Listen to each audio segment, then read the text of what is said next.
Hello, this is Joe from Nerd in Korea. We are still looking at our MTG cycles, the Kamigawa Dragon Cycle now. There's more than one Kamigawa Dragon Cycle, but I don't want to call this the original because we did the original Dragon Cycle already. So, I don't want to be like, oh, it's the original Elder Dragon Cycle, the original Primeval Dragon Cycle, the original Kamigawa Dragon...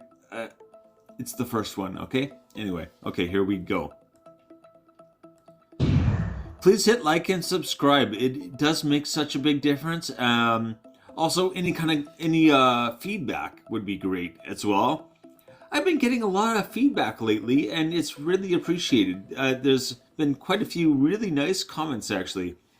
You don't have to post something nice, of course, but it brightens my day, is all I'm saying. So what are we talking about? The Kamigawa Dragon Cycle, as I said. Most of these are what I would consider budget. And again, on this channel, budget always means $2 or less. So almost all of these are, except for one that's very much not. But again, the prices I'm listing here are for the original ones from this set, with the kind of old style art. There are newer ones, there are newer printings that are cheaper. So if you want to pick any of these up, you can find them quite a bit cheaper. Oh yeah, all of these features death triggers that are very solid. The death triggers on these are what they're in your deck for. So yeah. If your deck has a decent amount of recursion, you can get a lot of value out of these. Especially, yeah, I think even if you can get the one death trigger, some of these would be worth it. And if you can just keep kind of cycling them out of your graveyard and then sending them back and cycling over and over, that is just going to let you win the game sometimes. Number 5. Yosei the Morning Star. For a white. Yosei sounds like my name. I'm Joseph. Yosei? I get called Yosepi sometimes. So I feel like it's very close. But anyway. Flying 5/5. I think they're all flying 5/5. So maybe I should stop saying it. But I'm going to keep saying it. When it is put into a graveyard from play, target player skips his or her next and untap step. Okay? Tap up to 5 target permanents that player controls. So you're going to tap down a whole bunch of their board, and then you're going to not let them untap. And then you can bring this out of your graveyard. You can do it again to another player or the same player and just keep tapping down their board or keep taking away other players' untap steps. This could be really a major part of a win con. Not a win con on its own, but they basically don't get to keep playing anymore. You're turning their game off. Not even turning their deck off. It's like turning their game off. So yeah. Really mean effect. I kind of love it. But anyway, 105. Number 4. Kiga the Tide Star. So 5 and a blue for this 5/5 flyer. So when it does gain control of target creature, not as impressive as the last one, but still really good. What I think stands out about this is that most of the things that say gain control of target creature, it has a bunch of requirements, or it says until this leaves the battlefield or something like this. This does not, right? This is just gain control of that creature, and then take it back into your graveyard, send it back to your graveyard, gain control of another creature. Especially in Commander, you could just take people's commanders and keep them. Too many Commander decks are easily just switched off by taking the Commander out. Ones that rely on the Commander, this just is just going to demolish them. Anyway, 148. Number 3.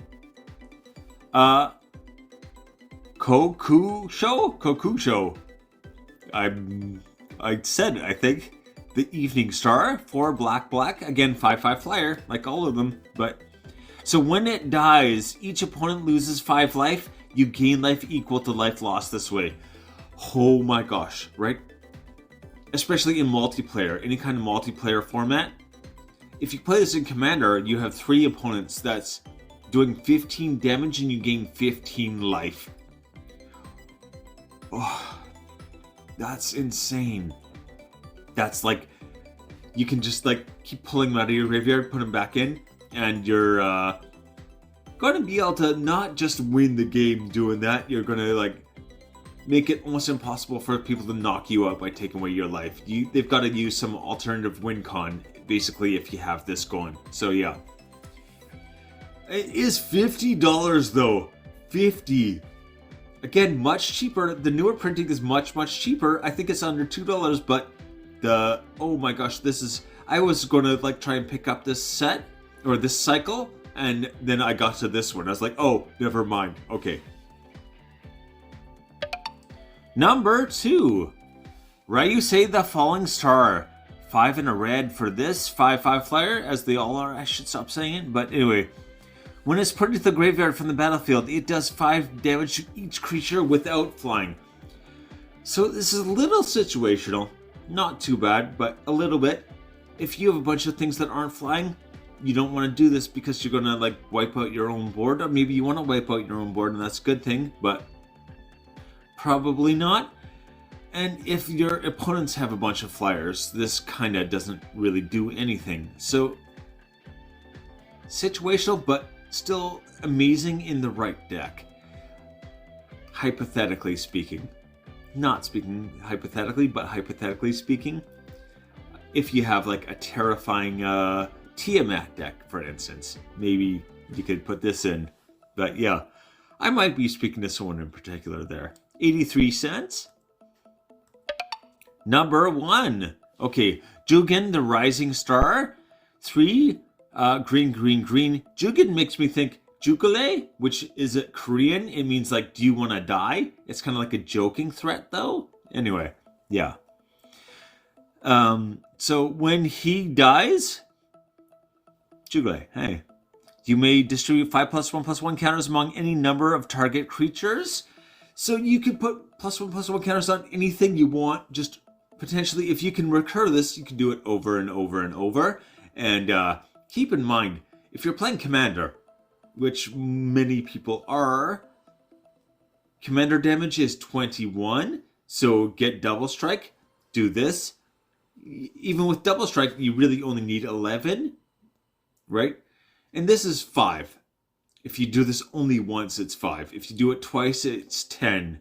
And then whatever. Even if you have like a 1/1 commander, if you give them 10+1/+1s and Double Strike, it's one-shotting people out of the game. Insane. 93 cents only. The list. Okay, here we go. Yosei the Morning Star, who is not me, is 105. Kiga the Tide Star is 148. Kokusho the Evening Star, $50. Again, there are printings that are way cheaper that are in my budget range. I thought like putting the really cheap one, the price for that is kind of cheating, so I kept this one. Ryusei the Falling Star, 83 cents. And Jugen the Rising Star is 93 cents. I didn't realize it was rising and falling. I should have, I guess, morning and evening as well. But anyway, okay. Take it easy.